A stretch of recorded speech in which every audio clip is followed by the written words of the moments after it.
con esta condición.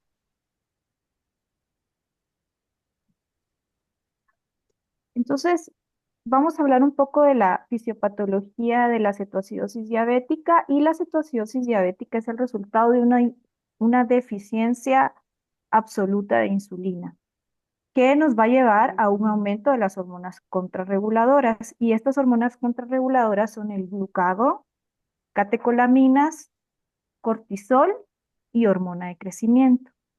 Yo no sé si ustedes recuerdan las vías metabólicas de la glucosa. Si alguien pudiera mencionarme las vías metabólicas.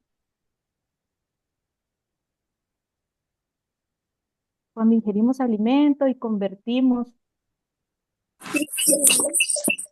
ingerimos glucosa, ¿qué es lo que sucede con esa? Ingerimos nuestros alimentos y pues ya al final se convierten en glucosa. ¿Qué pasa con esa glucosa? Si alguno recuerda sus clases de fisiología. Gluconeogénesis, entonces se produce al final piruvato o lactato, dependiendo si es aerobia o anaerobia la vía. Lo más común es piruvato, entra a ciclo de Krebs, produce algunos ATPs y mediadores intermediarios, NADH, FADH. Entra a cadena transportadora de electrones y el resto de producción de ATPs. Eso es como lo común cuando tenemos azúcar. Pero cuando no tenemos De azúcar o no la glucosa, podemos... de Ajá, glucosa nos vamos a gluconeogénesis. ¿Están de acuerdo?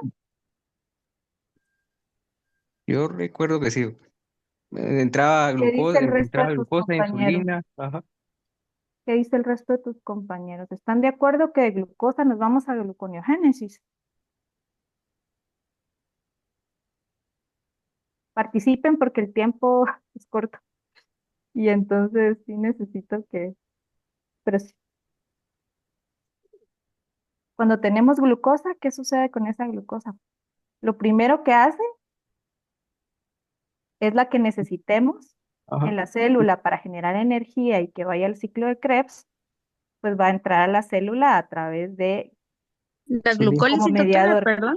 la insulina. No, primero vamos a formar, esa glucosa entra a la célula a, a través de los transportadores GLUT.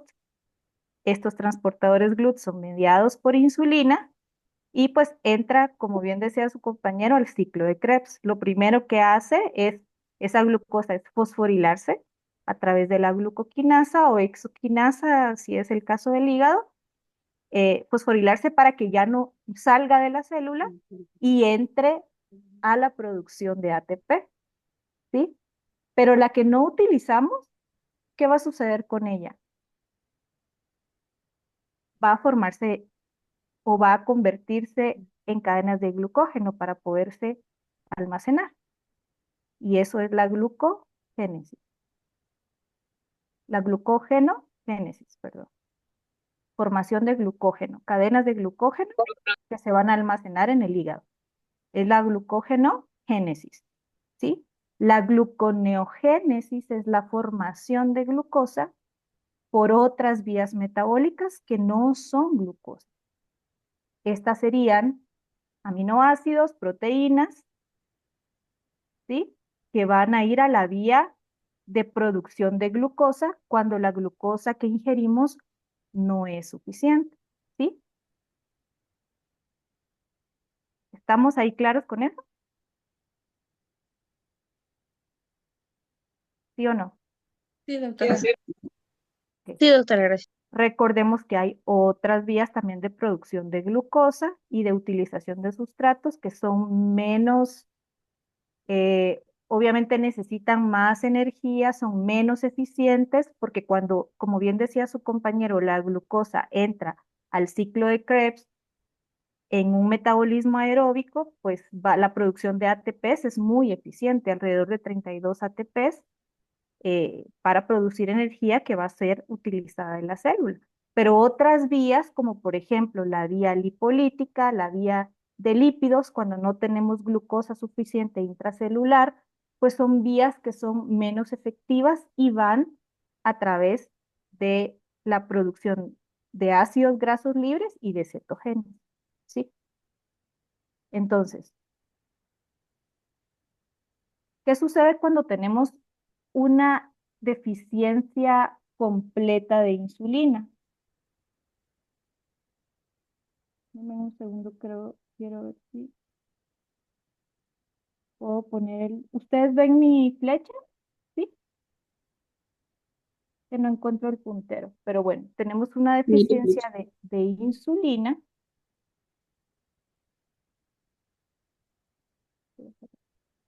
Tenemos una deficiencia de insulina que va a ir a que, como el único órgano en el cual tenemos un paso de glucosa libre que no es mediada por insulina es el cerebro, ¿sí?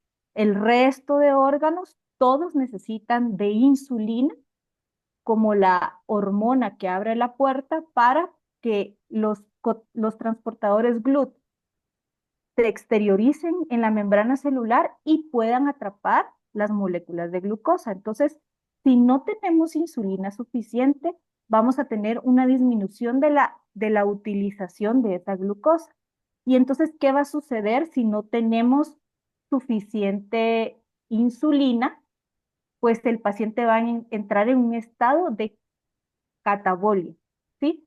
Este estado de catabolia o de inanición va a activar toda otra serie de vías metabólicas para tratar de producir glucosa, porque al final de cuentas, aunque tengamos mucha glucosa en el torrente sanguíneo, pues en el intracelular no es posible que ingrese y entre a esas vías eficientes para producir energía. Entonces, ¿qué va a suceder?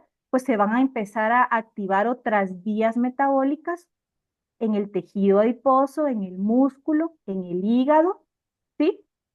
Con el aumento de las hormonas contrarreguladoras, como bien ya mencionamos, el cortisol, que recuérdense que al final un paciente que está en cetoacidosis diabética es un paciente que está bajo mucho estrés.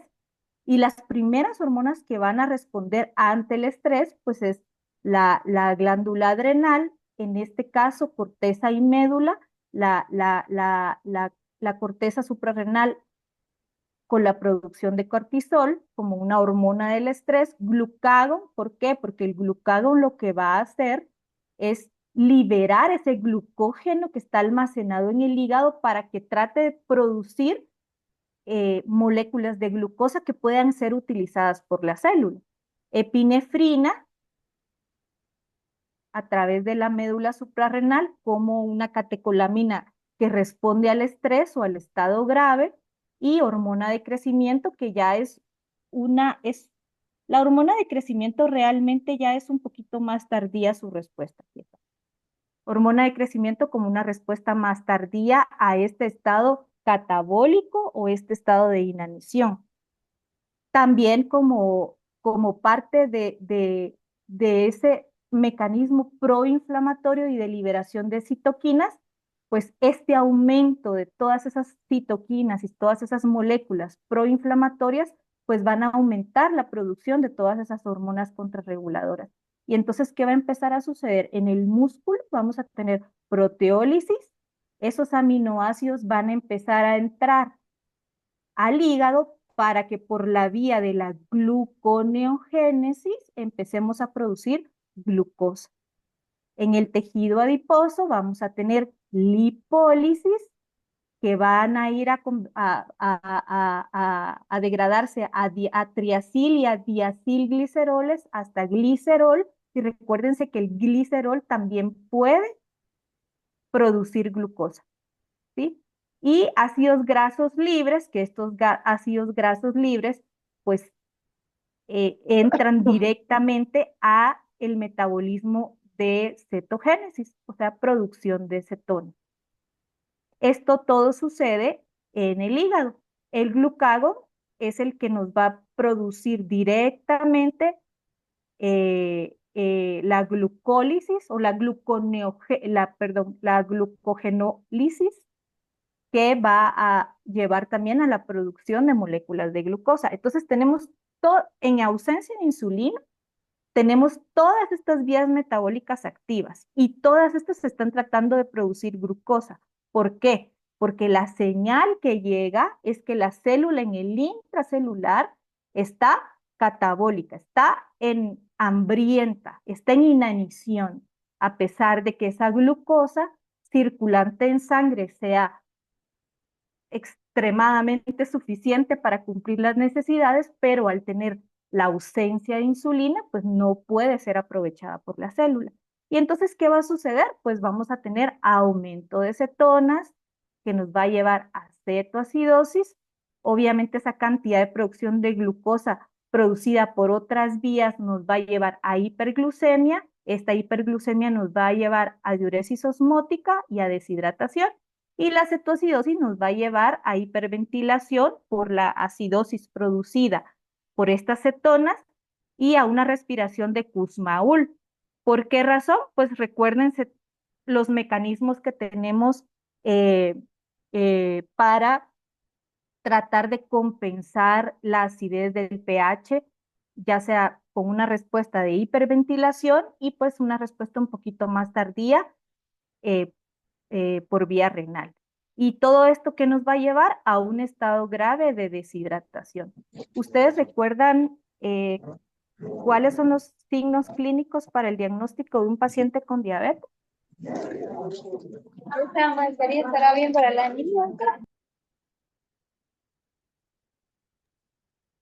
Polidipsia, polifagia, poliuria y pérdida de peso. Polidipsia, polifagia, poliuria, pérdida de peso y hiperglucemia, ¿verdad? Con una Hiperglicemia. glucosa en ayuno, si es un diagnóstico ya de diabetes, una glucosa en ayuno arriba de 140 o una glucosa al azar arriba de 200 o en una curva de tolerancia oral a la glucosa, pues que después de haberle dado la carga de glucosa a las 2 horas, persista ese paciente con 200 miligramos por decilitro de glucosa, ¿verdad? Entonces esos son los criterios. O la hemoglobina glicosilada arriba de 6.5. Esos son, dos de esos criterios deberían de ser medidos.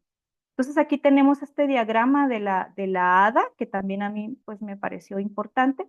La deficiencia absoluta de insulina, que puede estar dada porque el paciente ya tiene un diagnóstico de diabetes tipo 1 y dejó de colocarse la insulina, que fue lo que le sucedió a este paciente, o hay algunos fenómenos estresantes que están provocando que los requerimientos de insulina sean mayores y que lo que el paciente esté recibiendo no sea la cantidad adecuada, ¿verdad? Y entre esos son situaciones de estrés, como un proceso infeccioso, un paciente pues quemado, son algunas causas de que puedan entrar en cetoacidosis diabética cuando ya tienen diagnóstico o un nuevo diagnóstico de diabetes tipo 1. Pues como ya hablamos, el aumento de hormonas contrarreguladoras, que son las que nos van a liderar todas estas vías que se van a activar para tratar de producir glucosa para que pueda ser aprovechada la célula, pero en la deficiencia de insulina, pues obviamente esa glucosa no va a poder ser aprovechada y va a persistir esa glucosa en el intravascular. Obviamente por algún lugar esa glucosa tiene que salir y pues va a empezar a ser filtrada a través del riñón. ¿Alguno de ustedes recuerda cuál es el umbral de glucosuria renal? 180 miligramos sobre 185. Exacto, 180, exacto. Por arriba de 180 se pasa ese umbral de capacidad de reabsorción del riñón para poder ser utilizada, porque si hay transportadores, y empieza la glucosuria. Y eso es lo que nos provoca la diuresis osmótica y la deshidratación y el estado hiperosmolar. Entonces, la definición de cetoacidosis diabética, como ya dijimos, es un paciente en el contexto de hiperglucemia, o sea, una glucemia al azar mayor de 200 miligramos por decilitro, que lleva a cetosis con un pH venoso menor de 7.3 y un bicarbonato menor a 18 milimoles por litro. Y, perdón, aquí creo que me equivoqué, era al revés. Acidosis metabólica sería lo anterior y la cetosis, pues, con cetonemia que se puede medir en sangre a través de tiras, que son las tiras de beta-hidroxibutirato o cetonuria, positiva en 2 cruces. ¿Se recuerdan ustedes cuáles son los tres, pues las tres cetonas que se producen a través de la cetogénesis?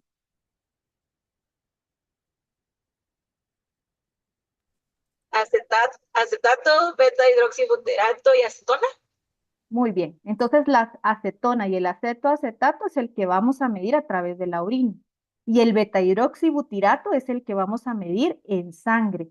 Realmente el más específico y el más sensible de diagnóstico de cetoacidosis es el beta-hidroxibutirato, pero es muy caro medirlo. Entonces usualmente nosotros utilizamos pues las tiras y lo que medimos en las tiras son cetonas, acetato, ¿verdad?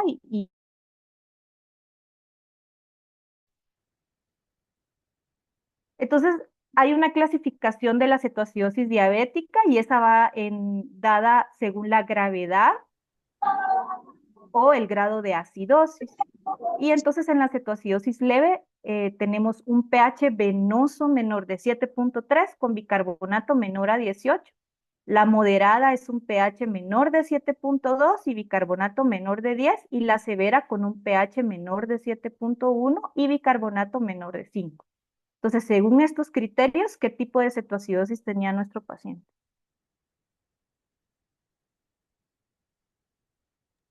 Severa. Una severa, ¿no? Sí, o una grave. ¿Cuáles son las manifestaciones clínicas que tenemos en los pacientes usualmente con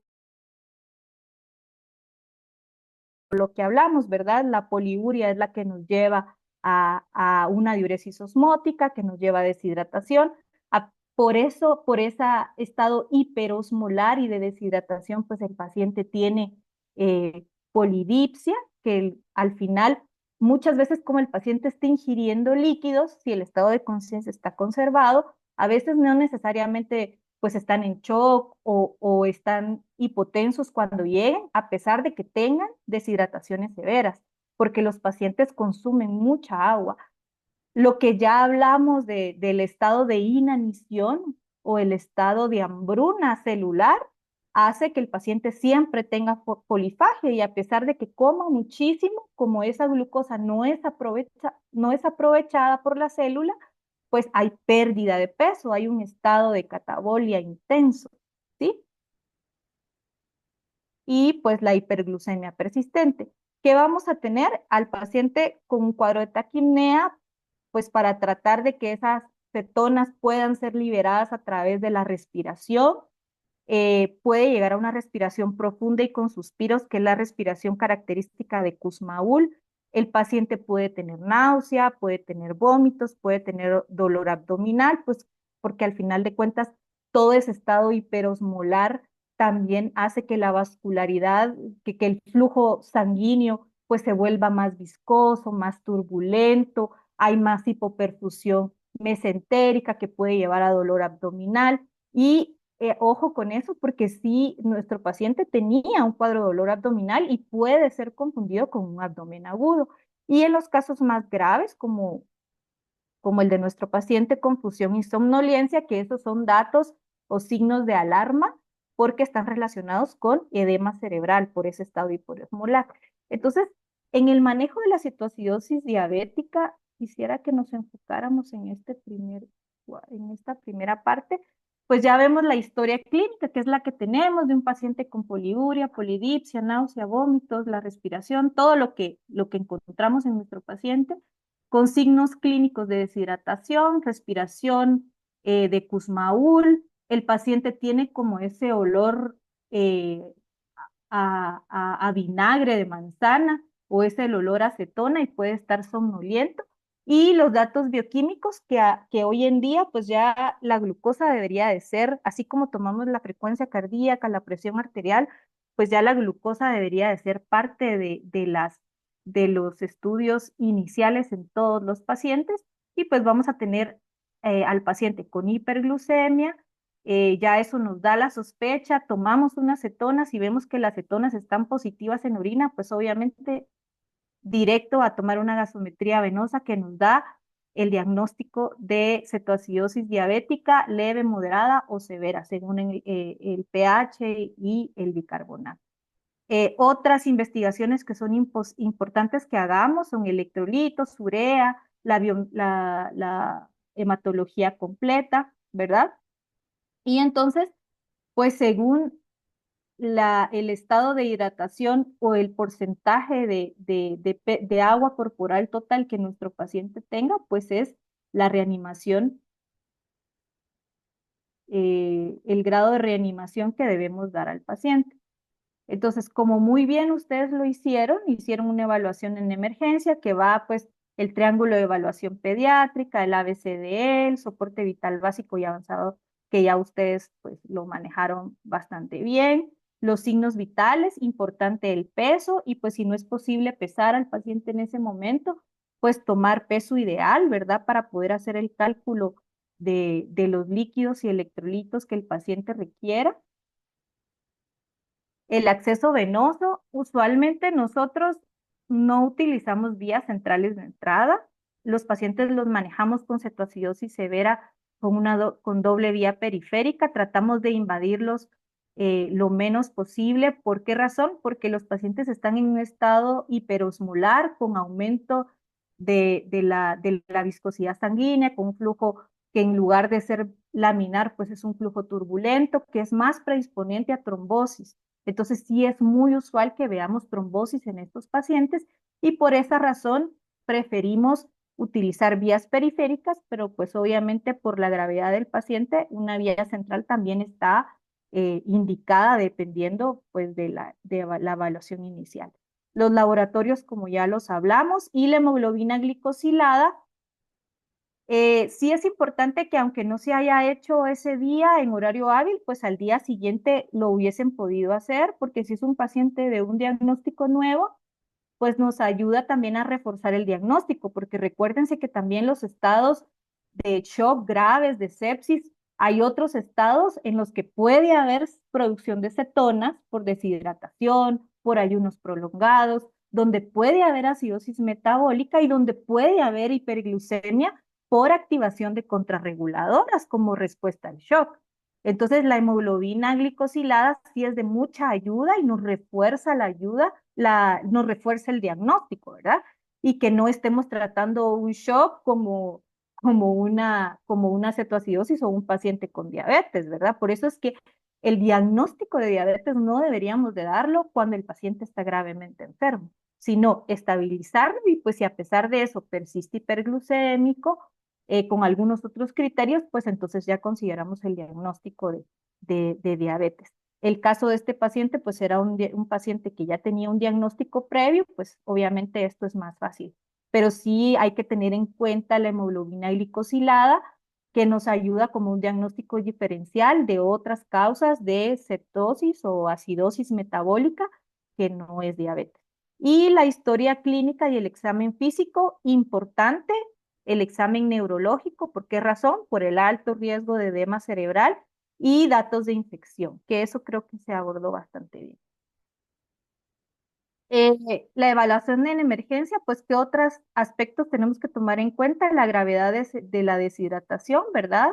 Que esto va a ir dado por signos clínicos de deshidratación. Si hubiéramos tenido un peso previo del paciente, pues del paciente sano y un peso en seco, pues ahí con mayor objetividad se puede calcular el grado de deshidratación, pero si eso no es posible, pues según los signos clínicos, vamos haciendo el cálculo de la deshidratación, de la pérdida de agua corporal total y según eso, pues es el cálculo de los líquidos, la evaluación del nivel de conciencia o escala de Glasgow, si es un paciente gravemente enfermo, pues al menos oxígeno. En este caso, pues el paciente requirió que se mantuviera la vía aérea porque no había un adecuado estado de conciencia.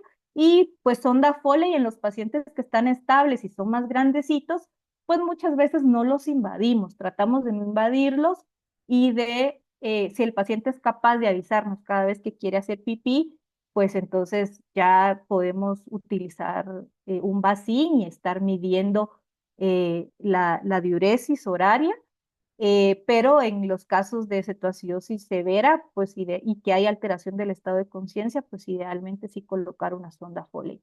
Y es importante el monitoreo electrocardiográfico. ¿Por qué? Porque es importante que valoremos el ritmo, que valoremos las ondas T, que recuérdense que estos pacientes tienen muchas alteraciones electrolíticas. Entonces, sí es importante, obviamente la acidosis metabólica también, si hablamos de las 5H y las 5T, recuérdense que son causas de arritmias cardíacas. Entonces, es muy importante que estos pacientes estén monitorizados, ¿sí? ¿Y qué metas tenemos en el tratamiento? Pues las metas iniciales son corregir la acidosis y revertir la cetosis. ¿Y eso con qué vamos a corregir la acidosis y revertir la cetosis? Pues obviamente si el pivote de toda esta desbalance metabólico es la insuficiencia de insulina, pues obviamente la acidosis y la cetosis la vamos a corregir con insulina. Corregir la deshidratación, obviamente esto va a ser igual con líquidos, restituir la glucemia a valores en torno a lo normal, pero realmente ese no es nuestro objetivo primordial.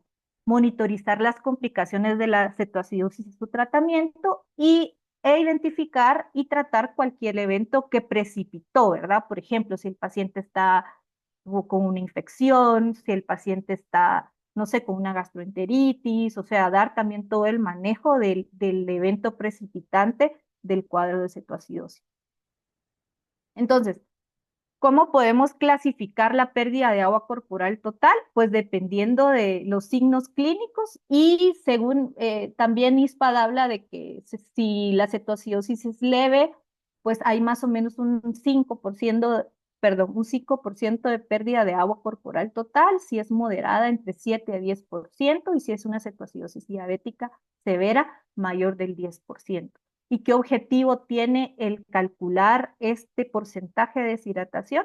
Pues la reposición adecuada de esos líquidos y electrolitos para restituir el volumen circulante, para resolver los déficits de sodio, agua y potasio y otros electrolitos como magnesio, fósforo, y mejorar la filtración glomerular para evitar la falla renal, disminuir la eliminación de glucosa a través del riñón, pues porque eso a largo plazo nos va a dar complicaciones, y revertir las cetonas en sangre, ¿verdad?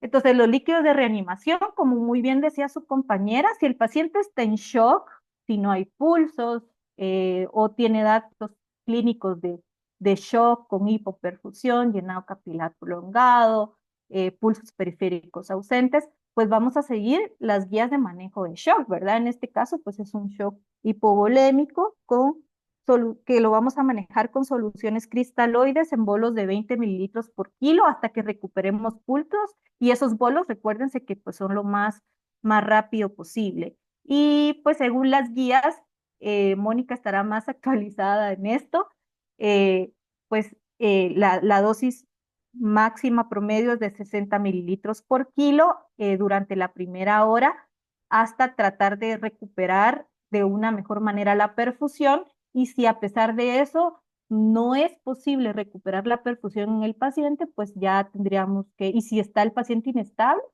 pues ya tendríamos que valorar el uso de aminas vasoactivas, ¿verdad? Y si el paciente está con una cetoacidosis grave, pero no está en shock, sí podemos igual utilizar, o sea, sí debemos utilizar los bolos de soluciones cristalloides a 20 mililitros por kilo, pero estos son dados en 20 a 30 minutos.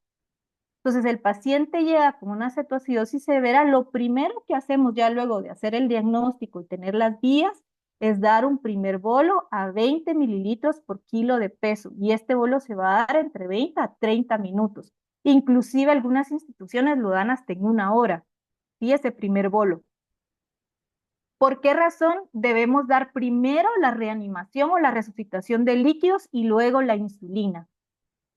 Porque si el paciente está deshidratado y ponemos insulina, a la hora de que se haya reperfusión ya con la infusión de insulina, hay más riesgo de que el paciente haga descensos muy bruscos de glucosa, eso nos haga cambios bruscos en la osmolaridad y por ende que provoquemos edema cerebral iatrogénico, ¿verdad? Por hacer esa reposición de insulina previo a haber expandido el volumen intravascular. Entonces, lo primero es soluciones cristaloides. ¿Por qué las guías nos hablan de que sea de entre 20 a 30 minutos? Porque usualmente un paciente con cetoacidosis severa pues requiere entre 20 a 40 mililitros por kilo en la primera hora de reanimación y pues ya luego, después de esa primera hora de reanimación, pues empezamos ya la bomba de insulina. Dos contraindicaciones o dos indicaciones que salieron de las guías terminantemente. La primera es dar bolo inicial de insulina.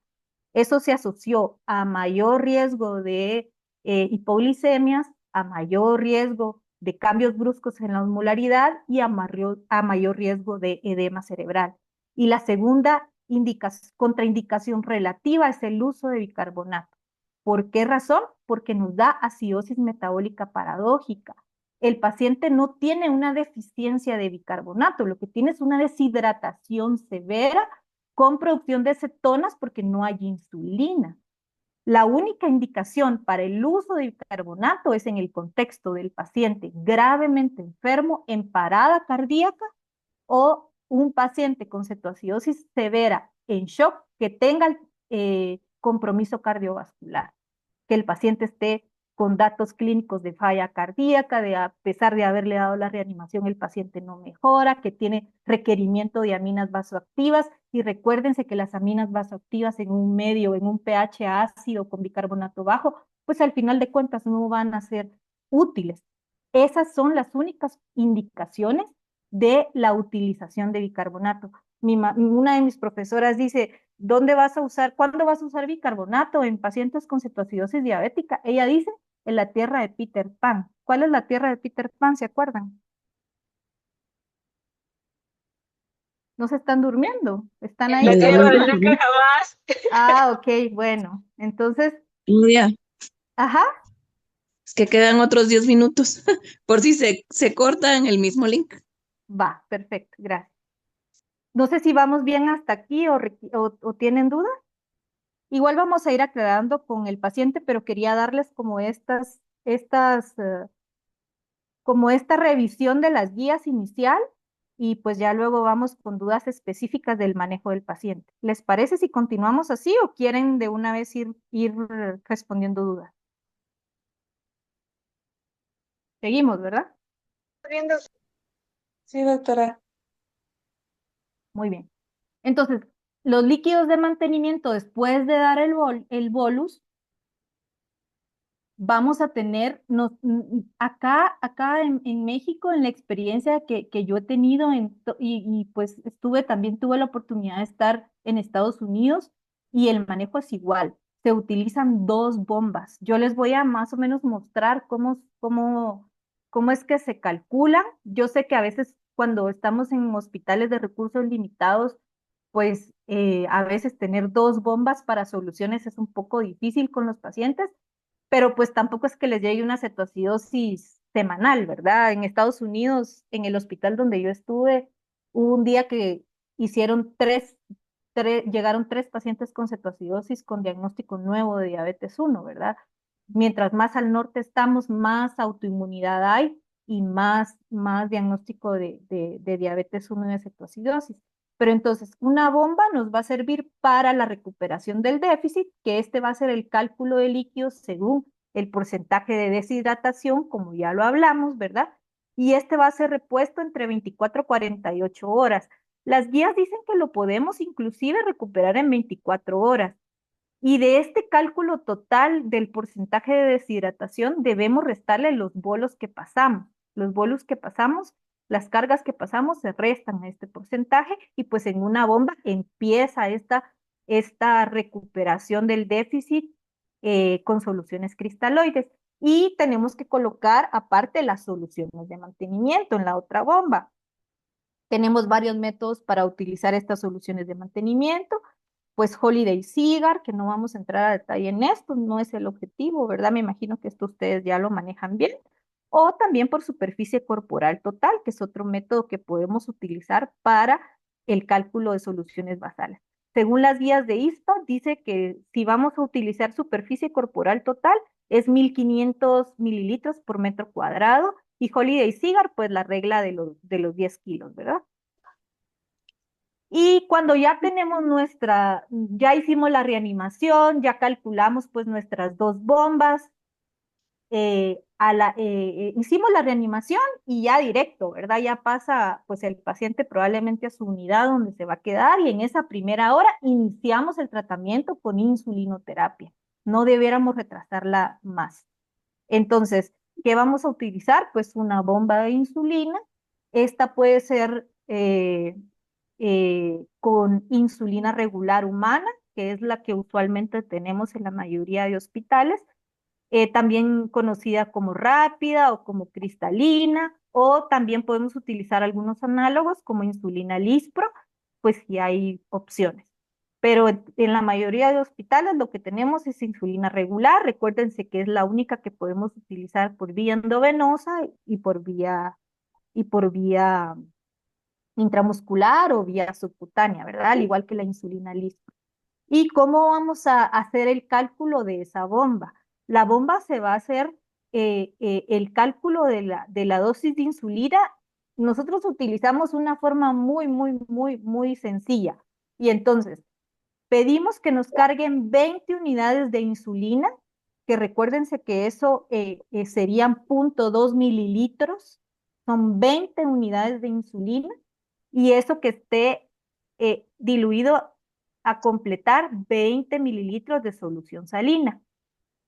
Si este paciente pesa 12.5 kilos, si no estoy mal, ¿verdad? Ya Mónica me lo ha repetido un montón de veces y siempre se me olvida. 12.5 Sí. y la dosis de insulina es 0.1 unidades por kilo hora. Hagan el cálculo y me dicen cuánto le toca. Solo voy a traer un suéter porque estoy temblando y en eso ustedes me dicen hacen el cálculo.